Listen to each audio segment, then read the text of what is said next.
Hi good morning student, welcome back again to our channel. ठीक है, आज हम लोग बात करते हैं क्लास 11 के बायोलॉजी इंग्लिश मीडियम के चैप्टर नंबर 8 का टॉपिक है आप लोगों का, जो 3 दिन से कंटिन्यू चल रहा है। शायद आप लोग भी बोर हो गए होंगे। ठीक है, दैट इज एंडोमेम्ब्रेन सिस्टम। ठीक है, टॉपिक आपका क्या चल रहा है? Endomembrane system. आज हम लोग इसको खत्म कर देंगे। ठीक है ना।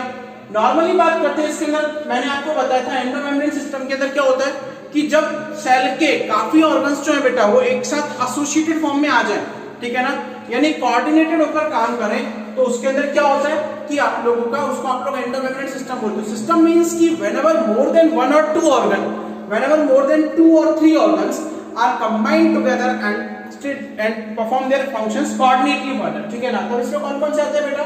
मैंने आपको ये टर्म बताया कि Golgi body, endoplasmic reticulum, lysosomes and we, girl, ठीक है ना, गर्ल। ओके, अब हम बात करते हैं सबसे पहला लाइसोसोम्स के बारे में। What do you mean by the lysosomes? सुनिएगा मेरी बात। इससे पहले वाले वीडियोस के अंदर हम एंडोप्लाज्मिक रेटिकुलम पढ़ चुके हैं, गोल्गी एपरेटस डिटेल में पढ़ चुके हैं, राइट। अब बात करते हैं लाइसोसोम्स। लाइसो 2 वर्ड से मिलकर बना है बेटा। सुनिएगा मेरी बात। आप लोग जो नीट की तैयारी कर रहे हैं बेटा, वो आप लोग ध्यान से सुनिए, बिल्कुल इजीली है, क्योंकि हम लोगों को रटना नहीं है, हम लोगों को लर्न नहीं करना है, हम लोगों को तो स्टडी करना है। Because our main aim is to crack the NEET. ठीक है ना, हम लोगों को नीट के एग्जाम को क्रैक करना है। तो लाइजो, लाइजो मतलब लाइसिस और सोम्स मतलब पार्टिकल, यानी the particle that are present in the cell and responsible for the lysis of any material. Exactly, आई बात समझ में कि वो पार्टिकल जो किसी सेल में प्रेजेंट है और रिस्पांसिबल होते हैं लाइसिस ऑफ एनी मटेरियल, किसी भी फॉरेन पार्टिकल्स को तोड़ने के लिए, उसे डिस्ट्रॉय करने के लिए जो रिस्पांसिबल है, that are known as lysosomes. Exactly, but we are going to the actual definition. Actual definition क्या है? These are the membrane bound vacuoles. Exactly, याद रखिएगा, lysosomes have their own single membrane। आई बात समझ में? तो लाइसोसोम्स क्या है? वो भी मेम्ब्रेन बाउंड ऑर्गेनेल के अंदर आता है। That means lysosomes contain their own single membrane. Lysosomes के पास क्या होती है बेटा? उसकी खुद की सिंगल मेम्ब्रेन होती है। Exactly, okay. Now we are going forward. Vesicular, vesicular मतलब वेसल्स के फॉर्म में होती है बेटा, वेसल्स के फॉर्म में स्ट्रक्चर होती है। मैंने क्या बोला आप लोगों को? आप रटे बिल्कुल नहीं, आप वर्ड्स की तरफ जाइए, ठीक है ना।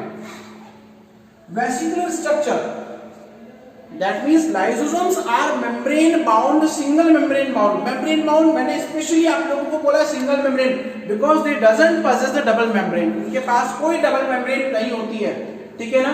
स्ट्रक्चर फॉर्म्ड, जो कि बनती है कब? During the process of packaging of Golgi apparatus.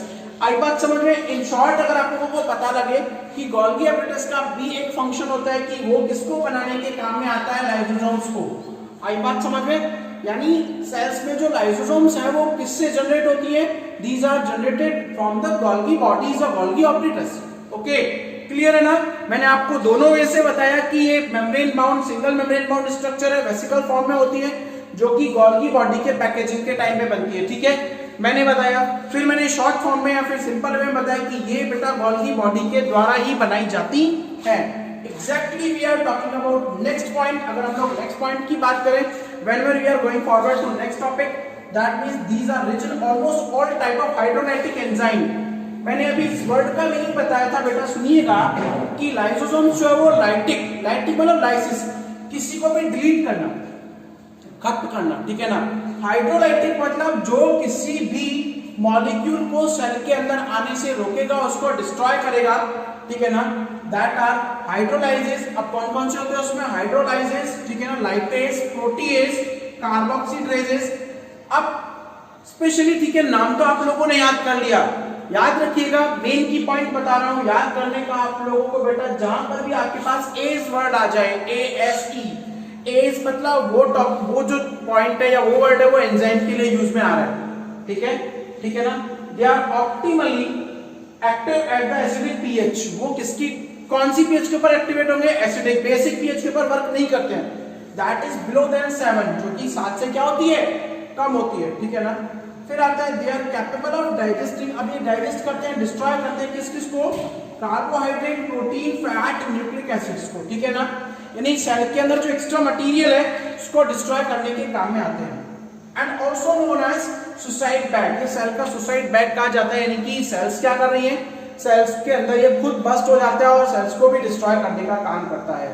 ठीक है, अब आता है आपके पास वैक्यूल्स। वैक्यूल्स को आप लोग रसदानी बोलते हो बेटा। नेक्स्ट टॉपिक है हमारे पास रसदानी, हिंदी में इसको बोला जाता है या फिर रिक्तिका बोला जाता है। वैक्यूल्स की बात करें, दे आर मेम्ब्रेन बाउंड, ये भी बेटा मेम्ब्रेन बाउंड है। स्पेसेस मतलब खाली जगह, blank spaces found in the cell, जो कि सेल में प्रेजेंट है। एंड कंटेन वाटर सैप, बेटा इसमें पानी होता है, सिक्रीटरी मटेरियल होते हैं, फूड होता है और अदर मटेरियल्स होते हैं जो सेल के लिए रिस्पॉन्सिबल है, सेल की ग्रोथ के लिए रिस्पॉन्सिबल है। आई बात समझ में? तो ये वैक्यूल्स भी क्या है, मेम्ब्रेन बाउंड ऑर्गेनेली है, ब्लैंक स्पेसेस है जो कि सेल के लिए जरूरी होते हैं। ठीक है, फिर मैंने देखो इसको अलग पेन से लिखा हुआ है, vacuoles are formed by single membrane. ये सिंगल मेम्ब्रेन से ढका हुआ रहता है और मेम्ब्रेन को आप लोग क्या बोलते हो, टोनोप्लास्ट। याद रखिएगा, membrane are known as tonoplast. ठीक है ना। फिर अगर हम लोग प्लांट सेल की बात करें, यहाँ पर डिफरेंस आता है बेटा प्लांट और एनिमल सेल में। मैंने इसको 10 स्टार क्वेश्चन देता हूं मैं, कई बार क्वेश्चन आता है ये। ठीक है, आपके बोर्ड में भी आता है, आपके नीट में भी आता है कि प्लांट सेल में टोटल जो सेल सरफेस है, सेल वॉल्यूम है, उसका 90% स्पेस ऑक्यूपाई करता है आपका वैक्यूल। लेकिन एनिमल सेल में लेस देन 10%, या तो एब्सेंट होगा, मैंने लिखा हुआ है आइदर इट इज एब्सेंट, या तो एब्सेंट है, rather in case occupy small space. ठीक है ना। लेकिन ये क्या करे कि बहुत कम अमाउंट में जो स्पेस है उसको ऑक्यूपाई करता है, राइट। अब प्लांट की अगर हम लोग बात करें, फिर मैंने यहाँ पे स्टार बनाया हुआ है, जहां स्टार है वो आप लोग नोट डाउन जरूर कीजिएगा। ठीक है, in plant cell tonoplast, tonoplast जो मैंने मेम्ब्रेन बताई थी, फैसिलिटेट प्रमोट करती है मूवमेंट ऑफ आयंस, आयंस के मूवमेंट को and volumes against their concentration gradient. Ion के और अदर मटेरियल्स को उनके अगेंस्ट, अगेंस्ट मतलब सुनिएगा मेरी बात, देखिए कोई सेल है, ठीक है, ये वैक्यूल है। अब वैक्यूल में क्या है, हाई कंसंट्रेशन है और यहाँ लो है, तो लो टू हाई कंसंट्रेशन में किसी भी मॉलिक्यूल का आना, किसी भी मॉलिक्यूल्स का आना क्या कहलाता है, अगेंस्ट देयर कंसंट्रेशन ग्रेडियंट। देखो लिखा हुआ है here that the concentration is significantly higher than that of cell cytoplasm, यानी कि वैक्यूल्स में ज्यादा कंसंट्रेशन होगी सेल के साइटोप्लाज्म में, फिर भी कहां से, साइटोप्लाज्म से वैक्यूल्स की तरफ मूवमेंट होता है। क्लियर है। फिर एक और मैं स्टार बना रहा हूं बेटा, मेन पॉइंट है, अमीबा की बॉडी में कॉन्ट्रैक्टाइल वैक्यूल होता है। कॉन्ट्रैक्टाइल मतलब अपना फॉर्म चेंज करता रहता है, ठीक है ना, फॉर्म चेंजिंग बोल सकते हो उसको शॉर्ट फॉर्म में। ठीक है, form changing that is found in to facilitate the excretion, यानी अमीबा में वेस्ट के रिमूवल के लिए बेटा ये काम में आता है आप लोगों का। और दूसरे ऑर्गेनिज्म जैसे प्रोटिस्ट के अंदर फूड वैक्यूल जो है वो फूड पार्टिकल के एंगल्फमेंट के थ्रू बनता है। ठीक है, थैंक यू।